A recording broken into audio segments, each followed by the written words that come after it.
Greetings and welcome. We're talking about Prac5.4, talking about factoring specifically. Here's problem 11 we're going to start with. It says 4a squared plus a minus 3, and my goal is to factor it. So first of all, can I yoink, yoink, yoink anything out of this? No, there's nothing in common. Is this a pattern? Let's see, is this term a perfect square? Yeah. Is this term a perfect square? No, so it's not a pattern. Okay. So I'm going to try to factor this trinomial, and oh, I realize that the leading coefficient is not 1, so therefore I'm picking the AC method. So AC method, right?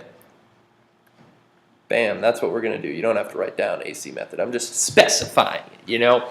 So let's see, let's multiply A times C. So 4 times negative 3 is negative 12. And the factors of 12 are 1 and 12, 2 and 6, 3 and 4. So which of these subtract to be 1? 3 and 4, right? Bam. So next step is to split the B term into two like terms whose coefficients are the factors that we just found. 4a squared, I'll put a 4a and then the 3a here. That sounds nice. Now I've got to figure out their signs here. So let's see, they multiply to be negative, so their signs are different, and they add to be positive, so the more influential one must be positive. Positive. So next we do factor by grouping, where I yoink yoink the first two terms, yoink yoink the last two. So between the first two terms I can take out a 4a, between the last two I can take out what? Negative 3, good call. Yeah, better yet, take that minus sign with us. Otherwise, we actually won't have matching parentheses in the next step. So let's see, 4a times what and minus 3 times what is our little setup here. And 4a times what is 4a squared? A. 4a times what is 4a? 1. Right. And negative 3 times what is negative 3a? A. And negative 3 times what is negative 3? 1. And hey, our parentheses match, so that's good news. Good news, everyone. And Professor Farnsworth would then factor out these. Am I right? And we'd have a plus 1 on the outside of a set of parentheses, and on the inside I would write the little scraps left over, 4a minus 3, and there's my answer. And due to the commutative property of multiplication, you could also write this in the other order. That's fine. But I can't switch the locations of like this 1 and negative 3, for instance. That would not be the same. Right? So there we go. So that's a classic AC method problem. Next problem, 17. Intriguing. So this is a 4-termed expression. X to the 4th plus 2x minus xy minus 2y.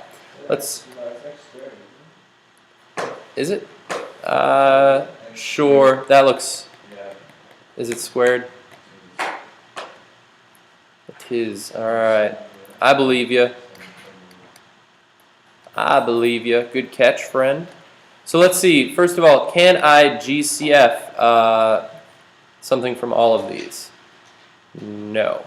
Some of them are missing x's, some of them are missing y's. This one's got a 2. All of them have 1s, but factoring out a 1 doesn't really help us. So I can't do that. It turns out the only way to do a 4-termed expression that we've got is pretend as though you are on this step in the middle of an AC problem. Okay? So what I'm actually going to do is a factor by grouping. All right, factor by grouping. So just pretend you're like right smack dab in the middle of an AC method problem where we just split the B term, is what we'd pretend. So for the first two terms, what could I take out? X. And the last two terms, what could I take out? Y, and better yet, let's take out a negative y. So I'll have x times x is x squared. X times 2 is 2x, right? And then negative y. And negative y times x would be negative xy. And negative y times positive 2 would be negative 2y, right? Hey, my parentheses match. That's good news. Good news, everyone. And now I could factor those out. Yeah, so this one is definitely tricky. So we have x plus 2 times x minus y. Yep. So the trick there, just pretend you're in the middle of an AC method problem, and it's shorter than an AC method problem. So that's a good one. A good one. Let's see, our last example for today, I've got 4x to the 4th minus 4x squared. Oh, wow. You know what's funny? I would have jumped in right away and because I'm spotting this pattern here like crazy. I'm seeing this. A squared minus b squared is equal to what? Does anyone know? A plus b. That's the 6. 4x to the 6. Yeah. Is it? Yeah. This is a 6? I don't think so. For what 19? Yeah, 19 is 6. Okay. That's big. Yeah, you've got the large one there. Yeah. Oh, it's a 6 now that I look on mine as well. Yeah, I thought so too. But yeah, that's a 6 apparently. I believe him. Yeah. Yeah, good stuff. Well, especially for our friends who are absent. Hi, friends. It's like their future selves are just like sitting right over our shoulders right now, like watching and listening. It's kind of creepy. It's like the opposite of a ghost. It's like instead of someone from the past, it's from the future. Wow, this is creepy. So yeah, I actually see this pattern here, and I'm super tempted to use it. But better yet, I can actually GCF this problem. I could take out a 4x squared from all of these. 4x squared times, what would this be? X to the, oh yeah, 4th, because I'm not multiplying those exponents. Good call. Woo. And minus 1, right? Good, good. And now, hey, this guy appears to be a pattern that I can use, if I'm not mistaken. X to the 4th minus 1 is, let's see. Let's figure out what A equal to and B equal to is, right? So I'm actually using this pattern because although there would be a difference of fourths pattern, we don't have it memorized. So what squared is equal to x to the 4th? X squared squared, right? And what squared is equal to 1? 1, okay? So let's plug it in this pattern. So I've got 4x squared still hanging out. And the pattern is a plus b times a minus b. So I'll have x squared plus 1 times x squared minus 1. Am I done? No. Because behold, this one's factored fully because there's no such thing as the sum of two squares pattern.